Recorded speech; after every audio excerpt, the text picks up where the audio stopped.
제4장. 아담이 그의 아내 하와와 동침하매 하와가 임신하여 가인을 낳고 내가 여호와로 말미암아 득남하였다. 그가 또 가인의 아우 아벨을 낳았는데 아벨은 양치는 자였고 가인은 농사하는 자였더라. 세월이 지난 후에 가인은 땅의 소산으로 제물을 삼아 여호와께 드렸고 아벨은 자기도 양의 첫 새끼와 그 기름으로 드렸더니 여호와께서 아벨과 그의 제물은 받으셨으나 가인과 그의 제물은 받지 아니하신지라. 가인이 몹시 분하여 안색이 변하니 여호와께서 가인에게 이르시되 네가 분하여 함은 어찌 됨이며 안색이 변함은 어찌 됨이냐. 네가 선을 행하면 어찌 낯을 들지 못하겠느냐. 선을 행하지 아니하면 죄가 문에 엎드려 있느니라. 죄가 너를 원하나 너는 죄를 다스릴지니라. 가인이 그의 아우 아벨에게 말하고 그들이 들에 있을 때 가인이 그의 아우 아벨을 쳐 죽이니라. 여호와께서 가인에게 이르시되 내 아우 아벨이 어딨느냐. 내가 알지 못하나이다. 내가 내 아우를 지키는 자니이까? 네가 무엇을 하였느냐. 내 아우의 핏소리가 땅에서부터 내게 호소하느니라. 땅이 그 입을 벌려 내 손에서부터 내 아우의 피를 받았은즉 내가 땅에서 저주를 받으리니 내가 밭을 갈아도 땅이 다시는 그 효력을 내게 주지 아니할 것이요 너는 땅에서 피하며 유리한 자가 되리라. 내 죄짐을 지기가 너무 무거우니이다. 주께서 오늘 이 지면에서 나를 쫓아내시온즉 내가 죄의 낯을 배웁지 못하리니 내가 땅에서 피하며 유리하는 자가 될지라. 무릇 나를 만나는 자마다 나를 죽이겠나이다. 그렇지 아니하다. 가인을 죽이는 자는 벌을 7배나 받으리라. 하시고 가인에게 표를 주사 그를 만나는 모든 사람에게서 죽임을 면하게 하시니라. 첫째와 둘째 그리고 막내라는 제목으로 하나님 말씀 증거하겠습니다. 추석 연휴 여러분 잘 보내고 계신가요? 이제 고향에 도착하셔서 가족들과 시간을 보내고 계신 분들도 계시고 또 직장 때문에 아직 영종에 또 각자의 가정에 계신 분들도 있을 텐데요. 오늘은 신앙생활을 아무리 열심히 해도 결국 끝까지 풀지 못하는 문제 중 하나인 형제 자매 간의 관계를 다루려고 합니다. 여러분 이제 연세가 있으신 분들은 형제자매 하면 좋은 마음이 떠오르시나요? 아니면 좀 부담스러운 마음이 떠오르시나요? 형제자매의 관계를 이야기하면 목사님 이제 나이가 50인데 나이가 60인데 잘 지내고 있습니다. 어렸을 때나 싸우는 일인지 커서는 싸울 일 없어요. 다 지나간 이야기 아닙니까? 이렇게 이제 얘기하실 수 있을 것 같아요. 그런데 자세히 살펴보면 이 형제 자매의 관계에 대한 불화 혹은 무관심이 죽을 때까지 가는 경우도 참 많고 또 서로 신앙이 있음에도 불구하고 그게 잘 풀리지 않아서 끝까지 이 가족들을 관계가 다 망가지는 그런 일들이 참 많이 있다는 겁니다. 여러분 장례식장을 한번 가보세요. 누가 싸웁니까? 형제들끼리 싸워요. 자매들끼리 싸웁니다. 그 사람들이 20대, 30대 이런 사람들이 아니에요. 대부분 50대, 60대, 70대 이런 분들이 막 치고받고 싸우는 그런 일들도 있다는 겁니다. 그러니까 가족 공동체 안에서 부모님이 계실 때까지는 잘 드러나지 않다가 부모님이 돌아가시면서 이 형제 자매 안에서 이 지금까지 묵혀왔던 갈등들이 한 번에 터져나오는 일들이 장례식장에서 참 많이 벌어지곤 합니다. 그럼 목사님 가난하니까 그렇죠. 저희는 그 정도로 가난하지 않고 그 정도로 우애가 나쁘진 않습니다. 여러분 전혀 그렇지 않다는 거예요. 이 명절 때 여러분 보시면 명절 때 형제를 만나는 게 물론 좋으신 분들도 있겠지만 참 그 안에서 미묘한 이런 비교와 이야기들이 참 많지 않습니까? 첫째와 둘째 뭐 어떤 형제 간의 위치 때문에 싸우기도 하고 또 자녀의 출세, 뭐 진급, 직장에서의 진급, 또 가정의 경제적 상황 이런 것들이 아주 미묘하게 살짝 드러나면서 서로의 마음을 건드리고 이것 때문에 마음의 골이 깊어지는 일들이 명절 때 참 많이 일어난다는 거예요. 예수님을 믿고 거듭난 자가 되었음에도 불구하고 다시 그 죄의 골이 깊어지는 그 죄의 결과들이 우리의 삶에 나타난다는 겁니다. 이 형제 자매의 관계 속에서 비교와 열등감, 모든 분노, 이런 파괴적인 일들 가운데 하나님은 우리를 어떻게 치유하고 싶으시고 또 우리를 어떻게 가르치시며 우리의 삶에 어떤 형제자매의 관계의 회복이 일어나기를 원하시는지 오늘 살펴보도록 하겠습니다. 세 가지로 나눠서 살필 텐데 첫 번째로 살필 것은 형제의 위치입니다. 오늘 우리가 읽은 말씀은 가인과 아벨의 이야기인데 여러분들 잘 아실 거예요. 첫째가 누구였죠? 가인이었죠. 둘째가 아벨이었습니다. 둘 다 하나님께 제물을 드렸어요. 제사를 드렸는데 어떻게 됐죠? 하나님은 아벨의 제사, 둘째의 제사만 받으시고 가인의 제물, 가인의 제사는 받지 않으셨다는 것. 그 이유가 무엇일까요? 그 이유를 가인 스스로가 오늘 알고 있었던 것 같습니다. 7절 말씀에 이렇게 되어 있습니다. 내가 선을 행하면 어찌 낯을 들지 못하겠느냐? 선을 행하지 아니하면 죄가 문에 엎드려 있느니라. 죄가 너를 원하나 너는 죄를 다스릴지니라. 하나님이 이유 없이 제사를 안 받으셨다라는 게 아닙니다. 하나님이 이유가 있어서 제사를 안 받으신 거예요. 가인이 양으로 드렸어야 됐는데 곡식으로 드려서 하나님이 안 받으신 게 아니라는 거예요. 제사 방법이 달랐기 때문에 그런 게 아니라 하나님은 어떻게 얘기하시냐면 죄를 다스릴지니라. 개인의 죄의 문제 때문이었다. 오늘 성경이 보여주고 있어요. 그러면 그때 가인이 하나님 앞에서 내 개인의 죄의 문제를 해결했으면 됐죠. 하나님, 제가 이런 죄가 있습니다. 제가 이런 연약함이 있습니다. 이야기했으면 좋았었는데 가인이 어떻게 이야기를 하냐면 자신의 상태를 다르게 해석합니다. 어떻게 해석하느냐? 자신의 인생을 위치 속에서 해석하고 위치 속에서 해결하려고 하더라라는 겁니다. 가인이 갑자기 아무 죄가 없는, 아무 잘못이 없는 동생을 불러서 야, 아벨아, 일로 와, 나랑 밖에서 놀자 라고 이야기한 다음에 갑자기 아벨을 쳐 죽이는 그런 행동을 해버리는 거예요. 8절 말씀을 보면 이렇게 되어 있습니다. 가인이 그의 아우 아벨에게 말하고 그들이 들에 있을 때에 가인이 그의 아우 아벨을 쳐 죽이니라. 여러분, 그래서 우리 교회에도 둘째이신 분들이 있을 텐데 여러분 조심하십시오. 첫째가 나가서 놀자고 하면 여러분 경계해야 돼요. 어디 가자고 하면 이 사람이 기도가 순수한 사람이 아니다. 늘 뭔가 뒤에 이게 꿍꿍이가 있다. 이렇게 생각을 하면 좋겠지만 네, 우스갯소리고. 우리가 이 말씀을 보면서 목사님, 가인과 아벨은 굉장히 특별한 케이스 아닙니까? 가인이 어떤 교양적인 것, 소양이 잘 닦여있지 않아서 교육을 잘 받지 못해서 그런 거 아닙니까? 이 너무 비합리적인 일들이 우리의 삶에선 일어나는 게 아닙니다. 이런 일들이 우리의 삶에 맞지 않습니다. 이렇게 이야기하는데 성경은 그렇게 말하고 있지 않습니다. 이게 사람의 근본적인 상태라는 거예요. 하나님과 단절된 이후에 사람이 자기 정체성을 찾기 위해서 하는 일이 무엇인가?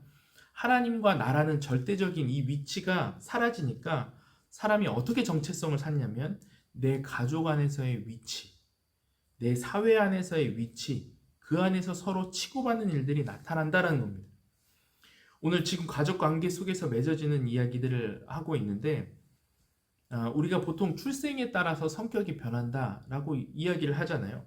예를 들어서 첫째는 보통 첫째니까 책임감이 강하다. 이런 장남이니까 장녀다, 장녀니까 이런 게 있잖아요. 막내는 반대로 또 어떻죠? 막내는 반항심이 좀 있지만 귀여운 맛이 있고 자유롭다. 이런 얘기가 보통 사람들 사이에서 하는데 여러분, 이게 진짜 맞을까요? 최근에 학자들이 이런 연구들을 했다는 겁니다. 진짜 DNA가 이런 DNA가 있는가? 일관된 증거가 전혀 나타나지 않았다는 거예요.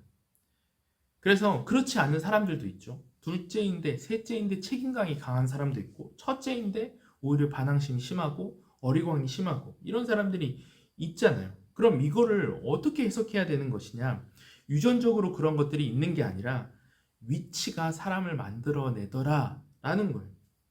첫째니까 막내니까 무조건 그렇게 된다 이런 게 아니라 환경적으로 그 위치 속에서 부모가 특정하게 어떤 역할을 주고 그런 방식으로 사랑을 하는 그런 환경에 계속 노출되면서 그런 경향성이 훨씬 더 심해질 수 있다. 그래서 사람마다 자신의 위치 속에서 자신의 정체성을 규정하는 방식이 나름대로 다 생긴다는 거예요. 우리가 이제 성장해서 성인이 되어서 나는 자유롭게 살아가고 있습니다 라고 생각하지만 하나님 앞에서 나의 정체성을 잃어버릴 때 어떻게 되냐면 지금까지 내가 살아왔던 그 위치가 나의 정체성이 되면서 그렇게 살아가게끔 만든다는 거예요. 위치 속에서 내가 자신감을 많이 잃어버렸던 사람이 있었어요. 위치 속에서 내가 너무 과도한 책임감을 가지고 살았던 사람들이 있습니다. 이런 사람들이 하나님 앞에서 자신의 위치를 다시금 점검하지 않으면 내가 지금까지 살아왔던 이 위치가 오히려 나의 관계를 망가뜨리고 사회적인 관계도 망가뜨리고 가족 안에서의 관계도 망가뜨린다라는 거죠. 이 대표적인 예가 한참 이제 꽤 유명했었던 드라마인데 여러분 다 아실 거예요. 응답하라 1988. 여러분 덕선이네 기억나십니까? 덕선이가 둘째죠. 첫째가 보라, 셋째가 노을인데 이 가족이 어떻게 하냐면 첫째를 그렇게 챙겨요. 첫째가 공부도 잘하고 뭐 하니까 엄청 챙겨요. 이 보라는 계속 챙겨서 이 생일이 되면 어떻게 되냐면 생일이 덕선이랑 보라가 3일밖에 차이가 나지 않았습니다. 그래서 생일 파티를 만약에 오늘이 이제 첫째 생일이면 다 다음 날 3일 뒤에 이제 덕선이 생일인데 첫째와 둘째 생일을 같이 하는 거예요. 그래서 촛불을 첫째 거를 이렇게 해서 만약에 뭐 19개, 뭐 19개 뭐 이렇게 하고 그 다음에 거기서 한 개를 빼고 몇 개를 빼서 둘째 생일 파티를 또 하는 거죠. 그러니까 둘째가 결국에는 울음이 터져버립니다. 내가 그때부터 며칠 전부터 생일 같이 하지 말자고 얘기하지 않았냐. 온 대한민국의 둘째가 이거 울면서 봤다는 거예요. 여러분 보이십니까? 위치가 만드는 공격이 있다고요. 위치가 만들어내는 상처가 있습니다. 그래서 우리가 위에 있든 아래에 있든 하나님 앞에서 나의 위치, 하나님과 나의 위치가 불분명해질 때 내가 지금 속해 있는 이 위치 속에서 반드시 우리는 상처를 받을 수밖에 없다라는 겁니다. 가인은 하나님 앞에 오늘 서지 않았습니다. 그래서 자신의 유리한 위치를 이용하면서 자신의 인생을 만들어갔어요. 그것 때문에 아벨을 죽였고 그것 때문에 관계를 망치게 되었다는 거예요. 여러분 오늘 위에 계신 분 계십니까? 난 위에 있기 때문에 내 마음대로 해도 돼. 내가 많이 차지해도 돼. 내가 함부로 대해도 돼. 배려하지 않아도 돼. 오늘 뭐 계속 이야기하는데 여러분들도 다 마찬가지예요. 가인은 첫째였는데 마음대로 살다가 뒤에 후회해요. 그럼 이제 하나님 어떻게 하실까요? 네가 아무리 첫째라지만 어떻게 네가 동생을 죽일 수 있어? 너 끝났어. 네 인생 다 망했어. 너 이제 힘들어질 거야. 내가 너를 상종하지 않을 거야. 이렇게 말씀하지 않으시고 하나님이 이 가인으로 하여금 다시금 하나님 앞에 서기를 원하신다. 이렇게 얘기를 하세요. 13절부터 보면 이렇게 되어 있습니다. 가인이 여호와께 아뢰되 내 재벌이 지기가 너무 무거우니이다. 주께서 오늘 이 지면에서 나를 쫓아내시온즉 무릇 나를 만나는 자마다 나를 죽이겠나이다. 여호와께서 그에게 이르시되 그렇지 아니하다. 가인을 죽이는 자는 벌을 7배나 받으리라 하시고 가인에게 표를 주사 그를 만나는 모든 사람에게서 죽임을 면하게 하시니라. 하나님 앞에서 다시 주님 제가 처지가 어렵습니다 얘기를 했더니 이 위치 속에서 긍정적으로 하나님이 방법을 새로운 길을 내시기 시작하시더라 라는 겁니다. 둘째도 마찬가지죠. 당한 사람의 위치로서 불리한 사람으로서 하나님 앞에 우리가 서야 된다는 겁니다. 아벨이 오늘 잘못한 게 하나도 없었어요. 그런데 위치 속에서 오는 어려움이 있지 않았습니까? 그때 하나님이 야 네가 둘째인데 네가 그거 감당해야지 이렇게 하지 않으시고 네가 어떻게 오늘 좀 어쩔 수 없이 그 형이 그렇게 해서 우발적으로 네가 죽은 거지 이렇게 하지 않으시고 하나님이 아벨의 마음을 아시더라 라는 거예요. 10절 말씀에 이렇게 되어 있습니다. 이르시되 내가 무엇을 하였느냐 내 아우의 핏소리가 땅에서부터 내게 호소하느냐. 하나님이 듣고 계셨다는 거예요. 하나님이 그 핏소리를 알고 계셨다는 거예요. 그것이 서러움으로 끝나지 않도록 그 음성을 듣고 계시다는 거예요. 오늘 내가 이제 성인이 됐으니까 다 컸으니까 여러분 괜찮습니까? 그렇지 않아요.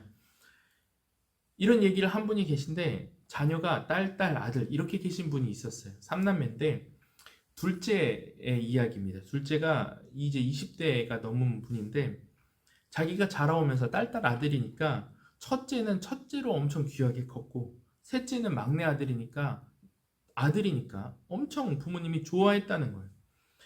그래서 막내 동생이 엄청 사랑을 받고 이쁨을 받고 자랐는데 사춘기가 되면서 이 둘째를 때리기 시작하는 거예요. 어머니의 편애를 믿고 누나를 막 때리는 거죠. 그래서 이제 이게 성인이 되고 나면 이제 안 때리니까 그런 것들이 이제 성인이 되고 나서 없어졌는데, 이 둘째는 그 이후에 성인이 된 이후에도 그거 내가 살아가는데 인생에 자신감이 없더라는 겁니다. 들어보십시오. 어릴 때부터 저라는 존재만으로 사랑하는 게 아니라 그런지 제 자신에 대한 믿음도 많이 부족한 상태입니다. 지금도 두 분이 얘기하실 때 쟤는 다른 건 몰라도 성공은 못했어라는 뉘앙스로 저를 괴롭히곤 합니다. 지금 저는 능력이 뛰어나지 않지만 못하지도 않아요. 아주 평범해요. 하지만 지금도 계속되는 남동생과 언니에 대한 편애가 저를 속상하게 합니다. 뭔가 억울하기도 하고요. 저의 근본적인 외로움을 어떻게 채우는 것이 좋을까요? 여러분, 근본적인 외로움이 무엇입니까? 하나님 앞에서 이 위치에 대한 이야기들을 치유해 나가기 시작해야 된다라는 거예요. 이 위치에 하나님 앞에 서지 않으면 언제나 이게 내 삶을 쫓아다닌다는 거예요. 이게 오늘 하나님이 우리를 부르시고 이 위치를 다시 생각하게 하시는 부르심이다라는 거예요. 그럼 두 번째 살필 것은 형제의 도구입니다. 그러면 목사님, 구체적으로 하나님 앞에 우리가 선다는 게 무슨 뜻입니까? 뭐가 치유된다는 이야기입니까? 우리가 하나님 앞에 선다는 것은 하나님의 무조건적인 사랑, 용납하시는 사랑을 우리가 누리고 그 사랑을 통해서 관계를 회복시켜 나간다라는 것인데, 이 다스림, 이 사랑 안에서 살지 않을 때 우리는 다른 도구를 통해서 형제 간의 관계를 이 위치 속에서 오는 형제 간의 관계를 파괴시킨다라는 겁니다. 두 가지가 있는데, 하나는 사랑의 도구고 두 번째는 저항의 도구예요. 첫째로 살필 것은 사랑의 도구를 잘못 사용한다는 겁니다.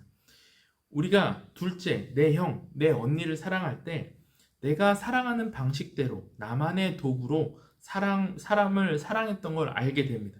이제부터 우리가 이야기할 것은 누가복음 15장인데 누가복음 15장에 보면 탕자의 비유가 나옵니다. 첫째와 둘째가 있었어요. 첫째는 아주 부모님께 잘하는 사람이었습니다. 둘째는 누구였죠? 탕자였죠. 아버지의 재산을 가지고 집을 나갑니다. 그리고 동생이 다시 돌아온다라는 말을 첫째가 듣습니다. 그럼 형제가 첫째로서 반갑게 맞이해야 될까요? 아니면 그렇지 않을까요? 형제라면 반갑게 맞이해야 되잖아요. 그런데 이 첫째가 내가 사랑하는 도구를 통해서 상대를 내가 사랑하겠다, 이런 단서가 나옵니다. 누가복음 15장 30절 말씀인데 이렇게 돼 있어요. 아버지의 살림을 창녀들과 함께 삼켜버린 이 아들이 돌아오매 이를 위하여 살찐 송아지를 잡으셨나이다. 여러분, 무슨 뜻이에요? 나는 동생을 사랑할 수 없습니다. 나는 웰컴 못하겠어요. 왜 그렇습니까? 저놈은 여자를 함부로 만나고 다녀서 아버지의 재산을 다 탕진한 놈이에요. 그렇기 때문에 그것 때문에 내가 기분이 나빠서 사랑할 수 없습니다. 이러는 거예요. 가족이면 말이야, 정도를 지킬 줄 알아야지. 거기서 나가는 건 너무했잖아. 이 얘기라는 거예요. 우리도 신앙생활을 하다 보면 그런 불만이 들 때가 있습니다. 형제를 사랑하라는 가르침을 우리가 성경에서 배우잖아요. 그런데 이제 궁금한 게 이런 거예요. 아니 목사님, 그러면 꼴도 보기 싫은 애가 집에 오면 집에 다시 와요. 그러면 잘 왔다고, 재산 다 탕진해줘서 너무 고맙다고, 내가 그래도 널 사랑한다고, 너무 고맙고 우리 부모님 힘들게 만들어줘서 내가 너무 고맙다고, 그래도 난 기쁘다고, 이게 말이 되냐는 거예요. 화가 나는 게 목사님 당연한 거 아닙니까? 여러분, 그렇잖아요. 이 마음 자체가 잘못된 겁니까? 그렇지 않아요. 기분이 나쁘고 또 너무 안타까운 게 당연한 겁니다. 그러나 우리가 저 사람이 저렇게 행동했기 때문에 나는 그 사람을 사랑할 수 없습니다, 이렇게 말하는 것은 거짓말이라는 겁니다. 형제 사랑이 불가능한 이유가 무엇인가? 그 사람이 그렇게 행동을 했기 때문이 아니라 내가 그 형제를 사랑하지 않고 다른 무엇을 더 사랑하고 있기 때문이라는 거예요. 이 형이 진짜 사랑하고 있는 게 무엇인지 오늘 드러났는데, 30절 말씀을 다시 보면 이렇게 돼 있어요. 아버지의 살림을 창녀들과 함께 삼켜버린 이 아들이 돌아오매 이를 위하여 살찐 송아지를 잡으셨나이다. 지금 이 형이 처음부터 끝까지 관심 있던 게 뭐예요? 아버지의 살림, 살찐 송아지. 형의 사랑의 도구는 아버지의 마음, 아버지의 사랑이 아니라 아버지의 살림이었어. 오늘 재산을 가지고 동생이 나갔습니다.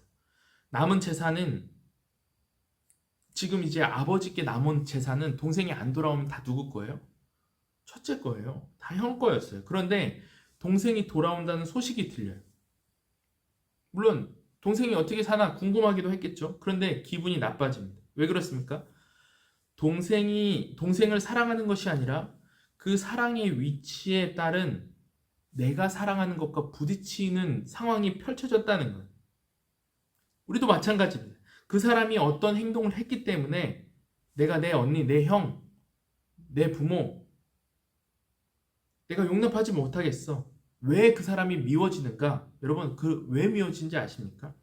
어떤 행동을 해서가 아니라 그 순간에 정말로 우리 마음에 피어나는 게 뭐냐면 그 사람이 내가 사랑하는 것을 건드렸기 때문에, 내가 사랑하는 것을 그 사람이 침해했기 때문에 그게 기분이 나쁜 거예요.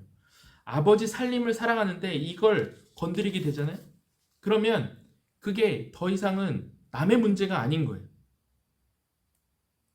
그러니까 얘 오는 것 자체가 싫어지는 거예요. 형제를 떠나서.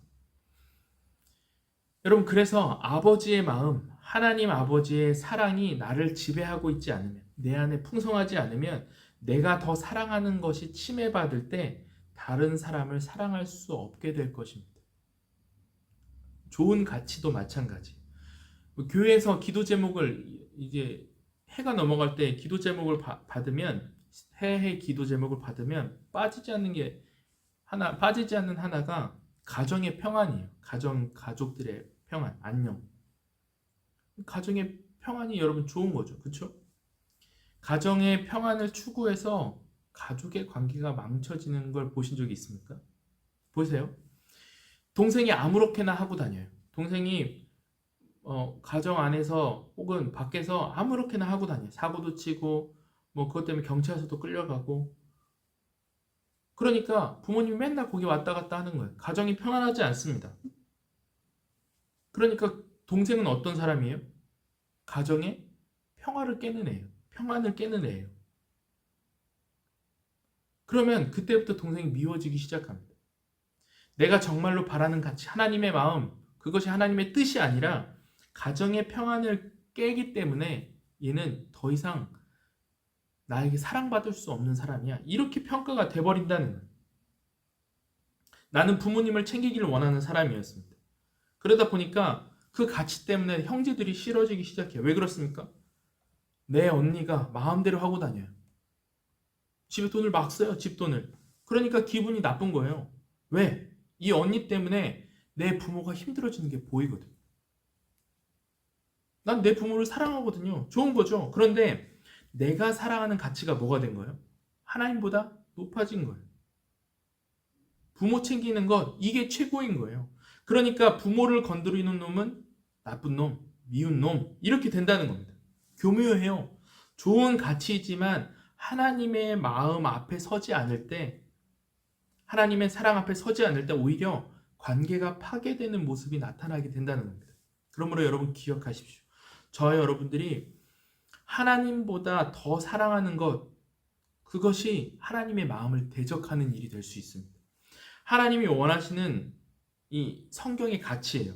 그런데 그 가치를 우리가 쫓아가다가, 하나님이 말씀하신 중요한 가치를 우리가 쫓아가다가 그 와중에 하나님의 마음을 잃어버리면 결국에는 그 가치 때문에 우리가 망할 수 있다는 겁니다. 교회다움이라는 유튜브 채널을 운영하시는 김재원 전도사님이라는 분이 계신데 되게 똑똑하신 분 같아요. 근데 동생이 그에 비해서 좀 많이 방황하고 좀 이제 좋은 수순을 밟지 못했었나 봅니다.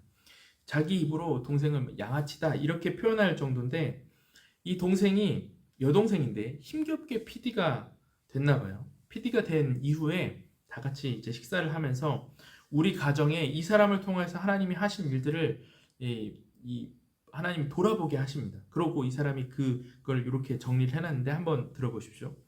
오랜만에 김 PD님이 이제 동생이에요. 여의도에서 함께한 저녁 3일째 퇴근 못하고 있고 수요일 새벽이 되어야 퇴근할 수 있단다. 불쌍한 녀석.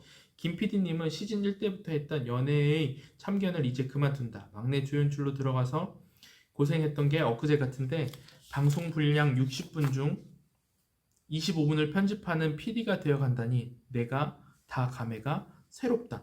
동생이 잘 됐다는 얘기죠. 그 다음 얘기를 들어보면 10년이면 강살면 이런 얘기를 하는데 10년이면 강산이 변한다 했다. 10년 전만 해도 나름 잘 나가던 양아치였던 보라 PD님 가족들조차 동생을 믿어주고 신뢰하지 못했던 지난 시간들 10년은 서로에게 얼마나 힘들고 거칠고 서툴고도 불안한 시간들이었던가. 그 시간을 잘 견뎌내 주었던 동생에게 응원과 감사와 존경을 보낸다. 보라가 아니었으면 나는 우리 가족은 신뢰와 믿음이 무엇인지 배우지 못했을 것.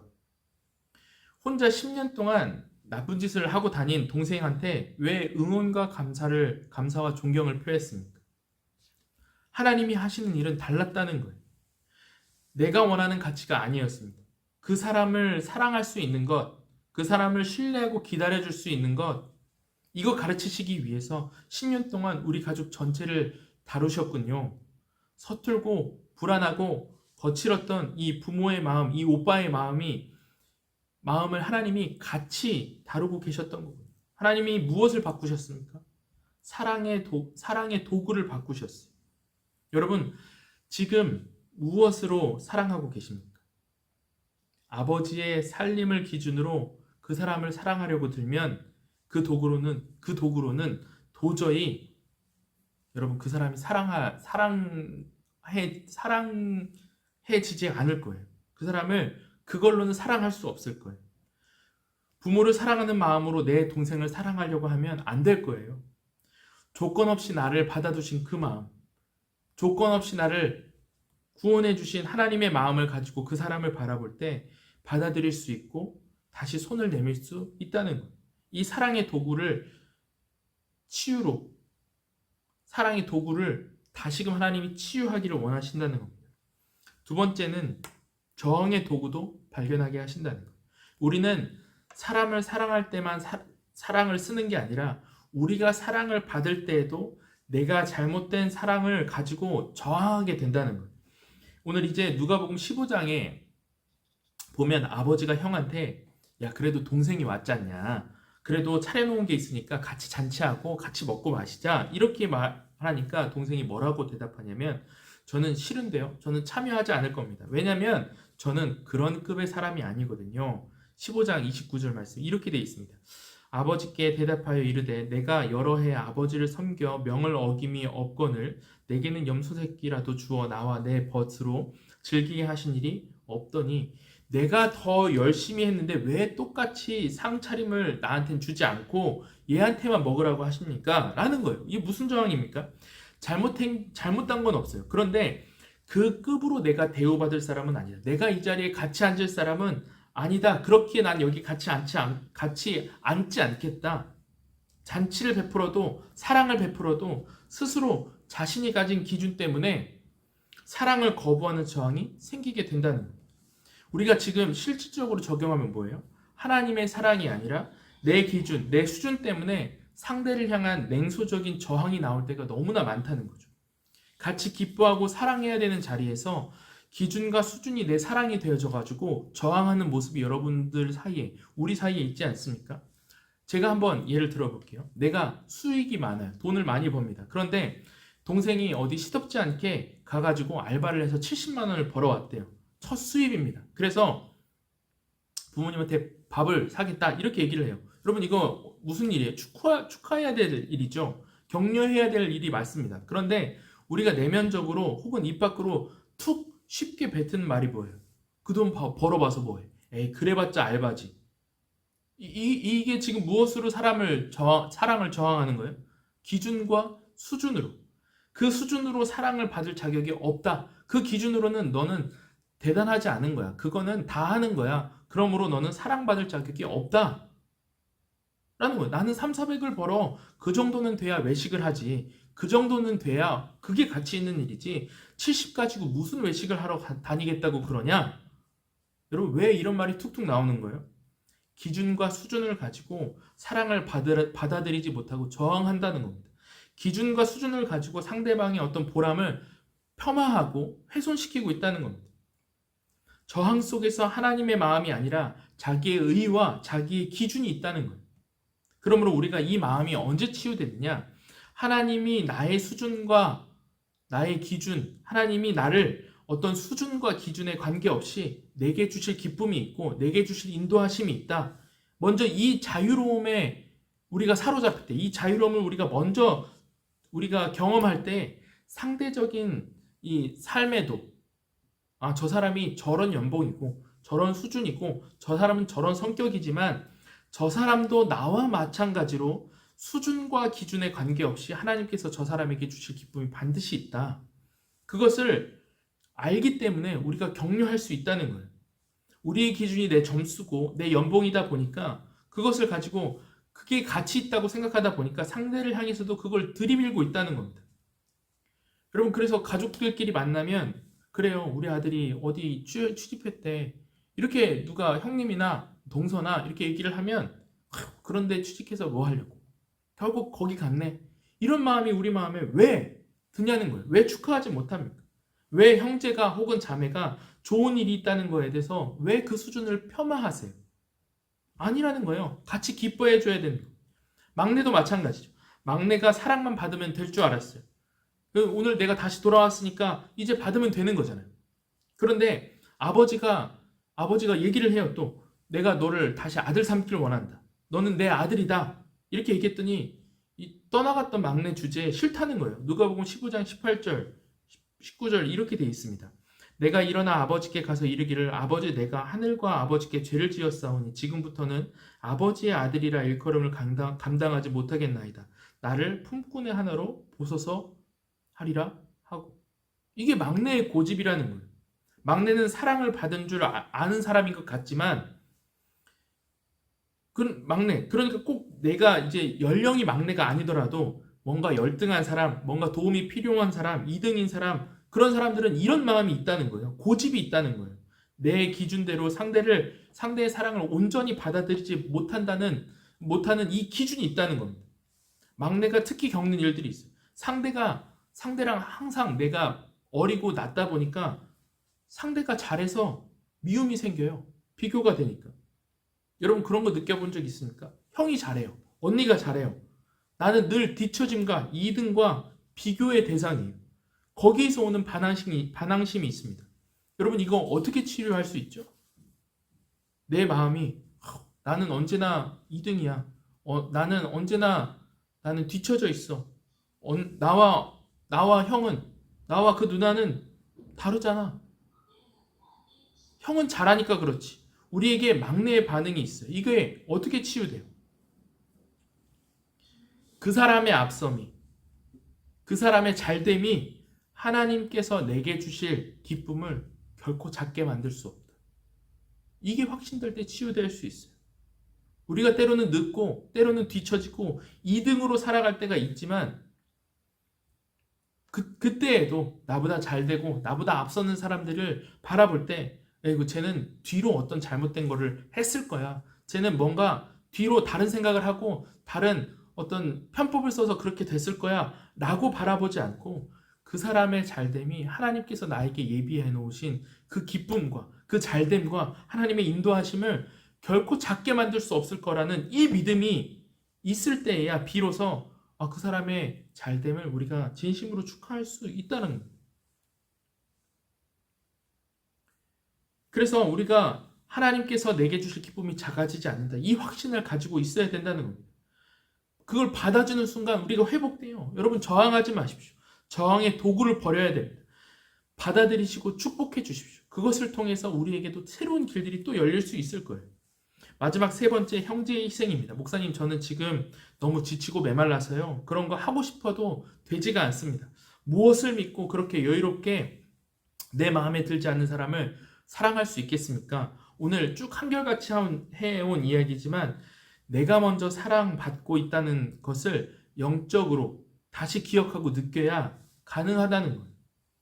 우리 이제 형이신 분들, 어떤 영역 속에서 형이신 분들, 나는 잘하는데 괜히 동생한테 맞춰주느라, 또 2등한테 맞춰주느라 똑같은 척하고 배려하는 척하고 그런 게 싫어서 나는 무시하고 평생 이렇게 살아왔습니다. 근데 조금 더 살아보니까 내가 동생을 대하는 방식대로 이 사회의 온갖 사람들이, 이 가인투성이인 사회가 우리를 깨닫게 해주지 않습니까? 나는 내 기준과 내 수준을 가지고 내 동생을 재단하고 함부로 평가하고 살았는데, 우리가 사회에 나아가서 우리 사람들이 나를 대하는 방식이 뭐예요?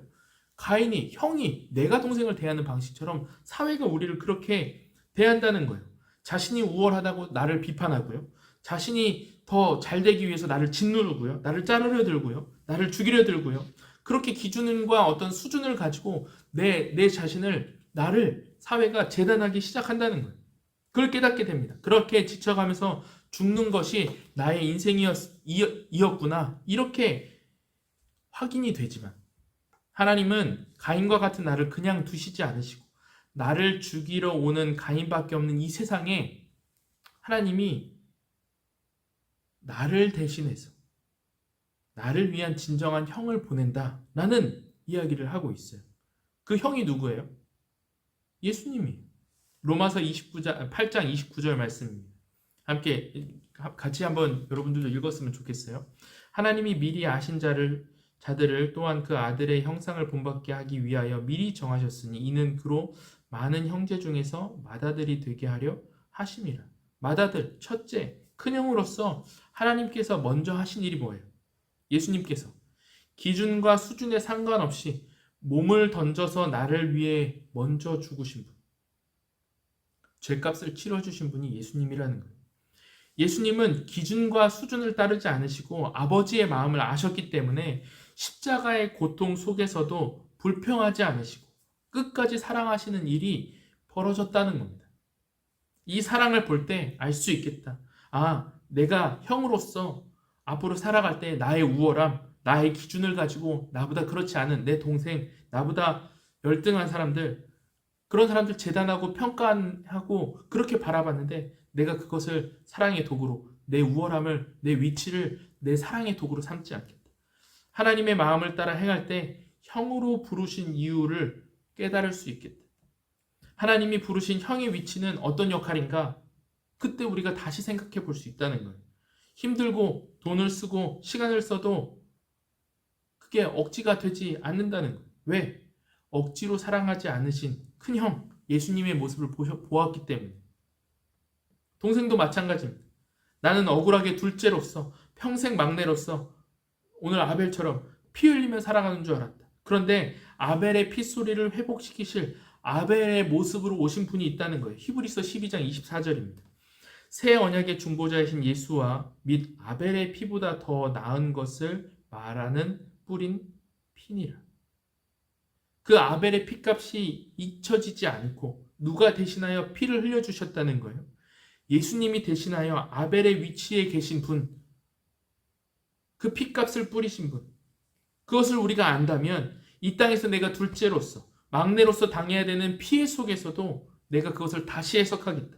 나는 평생 억울하게 당하는 존재, 내가 나이가 어려서 내가 그걸 늦기 시작해서 나는 평생 피 흘려야 되는 존재, 그렇게 생각했는데 그게 아니구나. 주님께서 이 위치 속에서 아벨의 피로서, 예수의 피로서 하실 일이 있음을 내가 보았다면, 그 피 흘림을 통해서 나에게 영생이 주어졌다면, 주님께서 내가 이 가정 속에서 둘째로, 셋째로, 막내로 처하게 하실 때 이 위치 속에서 나는 손해보는 자가 아니요, 이 위치 속에서 가정에 하실 일이 있음을, 이 위치를 감당해 나가는 것을 통해서 나에게 하나님이 길을 여실 것을, 그것을 우리가 확신할 수 있다는 겁니다. 그래서 그것을 의지하는 가운데에서 이 위치를 우리가 다시 바라보고 그 위치를 다시 굳건하게 걸어갈 수 있다는 거예요. 사랑하는 미단시티 교회 성도 여러분, 평생에 회복하지 못하는 게 이 형제 자매 관계입니다. 이 엄중함 앞에 여러분 서시고 마지막 그날까지 내가 형제 사랑하는 일 결코 내버려 두지 않겠다. 내가 자매 사랑하는 일 결코 내버려 두지 않겠다. 오늘 이 명절 가운데 만나는 여러분들의 형제 자매, 그 안에서 내가 진심으로 그들을 사랑하고 저항하지 않고 그 마음 안에서 서로를 격려하면서 우리의 형제의 우애 안에 하나님이 남겨놓으신, 하나님이 예비하신 그 열매들이 풍성히 맺혀질 것을 내가 확신하고, 그것을 통해서 또 우리의 가정과 내 자녀들이 또 하나님의 사랑 안에서 풍성해진 이 형제 자매의 사랑을 또 온전히 누려가는 그런 대를 이어가면서 하나님의 풍성한 열매들을 맛보는 저와 여러분들이 되시기를 주님의 이름으로 축원합니다. 기도하겠습니다. 하나님 감사합니다. 하나님 이 명절의 시간 가운데 우리를 또 하나의 가정으로, 또 하나님 우리의 이 가정 안에서 형제의 관계 안에서 또 이 위치에 우리를 두셨는데, 하나님 이것이 우리에게 더 이상 상처가 아니요 예수 그리스도께서 십자가 위에서 세우신 그 공로로 말미암아 그것을 통해서 우리에게 보여주신 큰형의 사랑, 또 아벨 막내로서의 사랑을 우리가 의지하고 오늘 우리도 하나님께서 나에게 허락하신 이 위치 가운데 큰 형으로서, 또 막내로서, 또 둘째로서 하나님이 나에게 있게 하신 이 자리에서 주님의 마음을 닮아가며 아버지의 마음에 관심을 갖고 그것을 통해서 내가 형제들을 사랑하고 또 형제들을 격려하며 또 저항하지 않고 그것을 진심으로 축하해 줄 수 있는 우리 모두가 되게 하여 주셔서 우리의 가정 가운데 하나님께서 놓으신 그 은혜와 사랑을, 또 풍성한 그 열매들을 맛보는 우리 모두가 될 수 있도록 주님 인도하여 주시옵소서. 오고 가는 발걸음 가운데서도 함께하여 주실 줄 믿고 감사드리며 이 모든 말씀 예수님의 이름으로 축복하며 기도드립니다. 아멘.